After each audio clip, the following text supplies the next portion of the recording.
Hello दोस्तों, welcome back with an important topic from the chapter body fluids and their circulation. Topic का नाम है coagulation of blood, मतलब रक्त का स्कंदन, रक्त का जमाव। तो देखो, blood exhibits clotting in response to an injury. जब भी हमें चोट लगती है तो उस दौरान रक्त का थक्का बनने लगता है। और वो रक्त का थक्का बनता क्यों है? To prevent excessive loss from body, रक्त का अधिक मात्रा में बहने से रोकने के लिए, ताकि बॉडी से ब्लड का लॉस ना हो। तो देखो, जब भी हमें चोट लगेगी, चोट लगने की स्थिति में दो फैक्टर काम में आएंगे, एक तो प्लेटलेट्स और एक इंजर्ड टिश्यू। इंजर्ड टिश्यू जहां से हमें चोट लगी है। तो देखो, हम देखेंगे कि इंजर्ड टिश्यू और प्लेटलेट्स, यहां से कुछ फैक्टर्स रिलीज होंगे, वो फैक्टर्स जो कि ब्लड की क्लोटिंग में हेल्प करते हैं। अब जैसे कि इंजर्ड टिश्यू है, हम देखते हैं कि ये पार्ट जो होता है बॉडी में ऊपर की तरफ होता है। तो इससे क्या होगा, यहां से रिलीज होगा एक्सोथ्रोम्बोप्लास्टिन।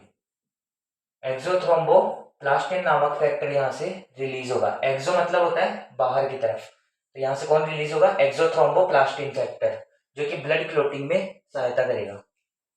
जब हम प्लेटलेट्स की बात करते हैं तो प्लेटलेट्स होती है ब्लड वेसल्स, उनके अंदर ब्लड होगा और फिर अंदर की तरफ में होगी प्लेटलेट्स, जिनको हम थ्रोम्बोसाइट्स भी कहते हैं। और ये क्या करती है? ब्लड क्लोटिंग में हेल्प करती है।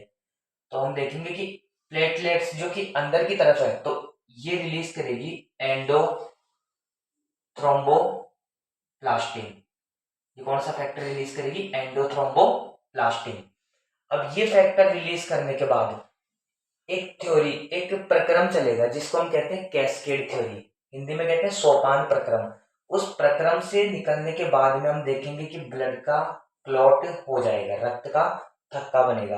अब हम बात करेंगे कैस्केड थ्योरी की, कि कैस्केड थ्योरी आखिर होती क्या है।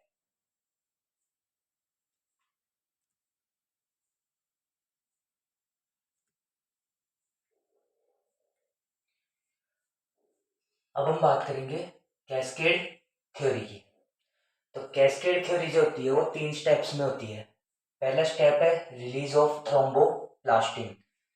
तो थ्रोम्बोप्लास्टिन वो फैक्टर है जो कि ब्लड क्लोटिंग में काम आएगा। ये मैंने अभी थोड़ी देर पहले भी देखा था।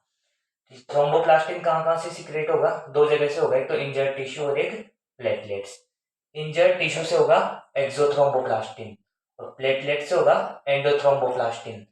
अब देखो, जैसे ही एक्सोथ्रोम्बोप्लास्टिन और एंडोथ्रोम्बोप्लास्टिन सीक्रेट होगा, तो ये क्या करेंगे कि ब्लड के प्लाज्मा ब्लड प्लाज्मा में कुछ प्रोटीन्स होंगी, उनकी उपस्थिति में आपस में रिएक्ट करके, ब्लड के प्लाज्मा में कुछ प्रोटीन्स की उपस्थिति में आपस में रिएक्ट करके एक एंजाइम बनाएंगे जिसको कहते हैं थ्रोम्बोकाइनेज या प्रोथ्रोम्बिनेज। एक्सोथ्रोम्बोप्लास्टिन और एंडोथ्रोम्बोप्लास्टिन, ये ब्लड प्लाज्मा में उपस्थित प्रोटीन्स की उपस्थिति में आपस में रिएक्शन करके, क्रिया करके एक एंजाइम बनाएंगे थ्रोम्बोकाइनेज या प्रोथ्रोम्बिनेज। ये क्या करेगा? बनते ही सबसे पहले जो बाहर के फैक्टर है या अदर फैक्टर है जो ब्लड क्लोटिंग को रोकते हैं, जैसे कि हम बात करते हैं हिपेरिन। हिपेरिन को हम देखते हैं कि ये एंटी कोएगुलेंट फैक्टर है, मतलब रक्त के स्कंदन को रोकता है, इसे प्रतिरक्त स्कंदक कहते हैं।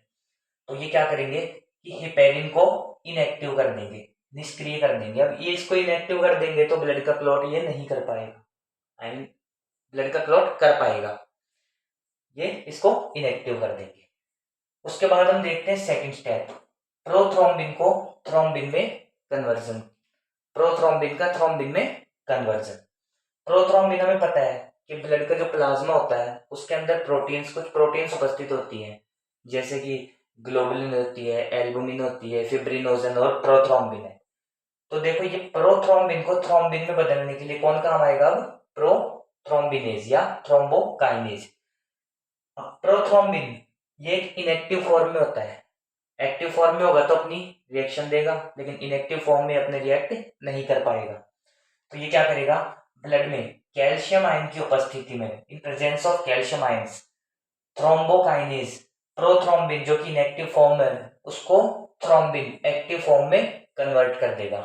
तो यहाँ पर प्रोथ्रोम्बिनेज या थ्रोम्बोकाइनेज का काम हो जाएगा, ये प्रोथ्रोम्बिन को थ्रोम्बिन में बदल देगा। अब थ्रोम्बिन एक्टिव फॉर्म में आ गया तो ये भी तो कुछ ना कुछ करेगा, अब बात करते हैं फिब्रिनोजन को फिब्रिन में बदलना। फिब्रिनोजन भी ब्लड के प्लाज्मा में उपस्थित प्रोटीन होती है। ये क्या करती है, ये ब्लड को क्लॉट करवाने वाली सबसे इंपॉर्टेंट प्रोटीन है। तो 0.3% में पाई जाती है ये, 0.3% ऑफ प्लाज्मा प्रोटीन्स। लेकिन बेटा सबसे बड़ी प्रोटीन होती है। तो देखो फिब्रिनोजन है, ये भी इनएक्टिव फॉर्म में होगी और साथ के साथ ये सॉल्युबल इन ब्लड, ये ब्लड के अंदर घुलनशील होगी। अब कोई पदार्थ है वो अगर किसी भी द्रव के अंदर घुलनशील है तो वो उसको रोक तो नहीं सकता है। तो इसको क्या करना पड़ेगा पहले एक्टिव फॉर्म में बदलना पड़ेगा और साथ में इनसॉल्युबल फॉर्म में कन्वर्ट करना पड़ेगा। तो ये जो थ्रोम्बिन अपन ने बनाया था प्रोथ्रोम्बिन से, ये थ्रोम्बिन कैल्शियम आयंस की उपस्थिति के अंदर इन ये सोल्यूबल इनएक्टिव फिब्रिनोजन को एक्टिव इनसॉल्युबल फिब्रिन में कन्वर्ट कर देगा। पर अब यहाँ पर भी हम देखते हैं कि ये जो फिब्रिन है ये एक मोनोमर है, तो अकेला भी रोक नहीं पाएगा ब्लड को बहने से।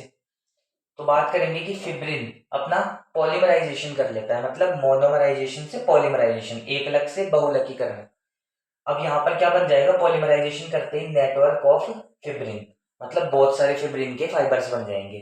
अब फिब्रिन के तंतु बनने के बाद में इसमें जो डैमेज हुआ था टिश्यू, उसकी कुछ सेल्स, डेड सेल्स इसमें फंस जाएगी और ये आपस में मिलकर के कौन, फिब्रिन का नेटवर्क और डेड सेल्स आपस में मिलकर के एक रेडिश ब्राउन कलर की स्ट्रक्चर बनाएंगे जो कि ब्लड को बहने से रोकेगी। उसे हम कहते हैं ब्लड क्लॉट। तो हम देखेंगे कैस्केड थ्योरी। कैस्केड थ्योरी के अंदर अपन ने देखा कि पहले स्टेप है release of thromboplastin. Thromboplastin release होगा दो जगह से, एक तो इंजर्ड टिश्यू से और एक प्लेटलेट से, क्योंकि टिश्यू बाहर है, इंजर्ड टिश्यू बाहर है, तो वो सीक्रेट करेगा एक्सोथ्रोम्बोप्लास्टिन। प्लेटलेट्स अंदर की तरफ में होती है तो ये सीक्रेट करेगी एंडोथ्रोम्बोप्लास्टिन। अब ये दोनों आपस में रिएक्ट करके एक कॉमन एंजाइम बनाएंगे थ्रोम्बोकाइनेज या प्रोथ्रोम्बिनेज। ये क्या करेगा, सबसे पहले तो हिपैरिन को इनएक्टिव फॉर्म में बदलेगा ताकि ब्लड का क्लॉट आसानी से हो सके, हिपैरिन उसे रोके ना। उसके बाद दूसरा स्टेप हम देखते हैं प्रोथ्रोम्बिन को थ्रोम्बिन में कन्वर्ट करना। अब प्रोथ्रोम्बिन जो कि ब्लड प्लाज्मा प्रोटीन है, ये इनएक्टिव फॉर्म में होती है। इसको क्या करेगा थ्रोम्बोकाइनेज कैल्शियम आयंस की प्रेजेंस में थ्रोम्बिन में बदल देगा जो कि एक एक्टिव फॉर्म है।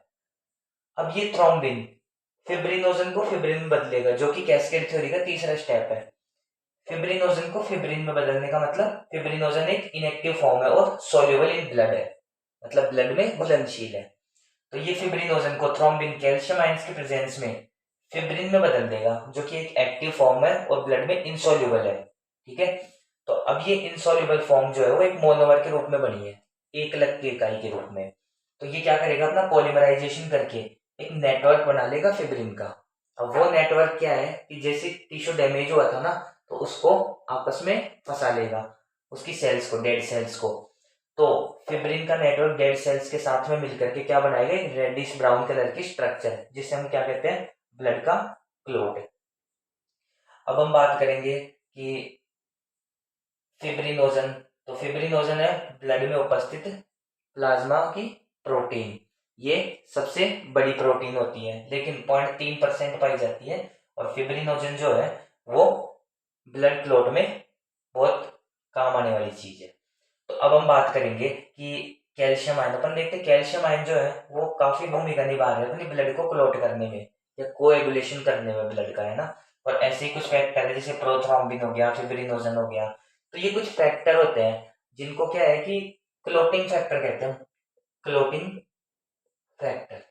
और ये क्लोटिंग फैक्टर जो होते हैं ना, ये 13 होते हैं जिनको हम 1 से लेकर के रोमन संख्या में 13 के रूप में डिनोट करते हैं। साथ ही साथ हम देखेंगे कि यहाँ पर कुछ विटामिन भी काम आते हैं जैसे कि विटामिन के। तो विटामिन के जो है, विटामिन के को बोला जाता है ब्लड क्लोटिंग विटामिन।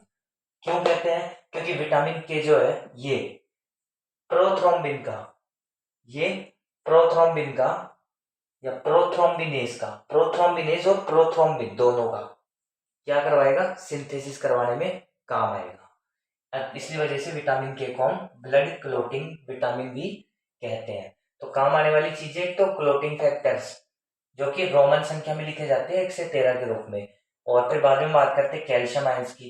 तो कैल्शियम आयंस भी अपनी एक अहम भूमिका निभाते हैं कोएगुलेशन ऑफ ब्लड में। और फिर हम देखते हैं विटामिन के। तो विटामिन के को हम ब्लड क्लोटिंग विटामिन कहते हैं। क्यों? क्योंकि ये क्लोटिंग फैक्टर्स का सिंथेसिस कराने में काम आता है। तो अब तक हमने देखा कि कोएगुलेशन ऑफ ब्लड क्यों जरूरी है। क्योंकि जब हमें चोट लगती है उस दौरान ब्लड का बहुत ज्यादा लॉस होता है, तो उस लॉस को रोकने के लिए क्या होता है? Coagulation of blood. Coagulation of blood में क्या क्या पार्ट ले रहे हैं? इंजर्ड टिश्यू और प्लेटलेट्स। उसके बाद में वो जाते हैं कैस्केड थ्योरी में। कैस्केड थ्योरी हमने देख ली, 3 स्टेप है, release of thromboplastin, prothrombin to thrombin conversion, और फिर फिब्रिनोजन टू फिब्रिन कन्वर्जन। और इस तरह से हमारे ब्लड का कोएगुलेशन होता है, रक्त का स्कंदन होता है। अब नेक्स्ट क्लास में हम देखेंगे कि ये जो प्लेटलेट्स हैं, आरबीसीज हैं, डब्ल्यूबीसीज हैं, क्या होती है, इनका आकार क्या होता है, आकृति क्या होती है। तो मतलब हम पढ़ेंगे बॉडी फ्लूइड्स के बारे में, जिसमें ब्लड और ब्लड की सेल्स, हम उनके बारे में अगली क्लास में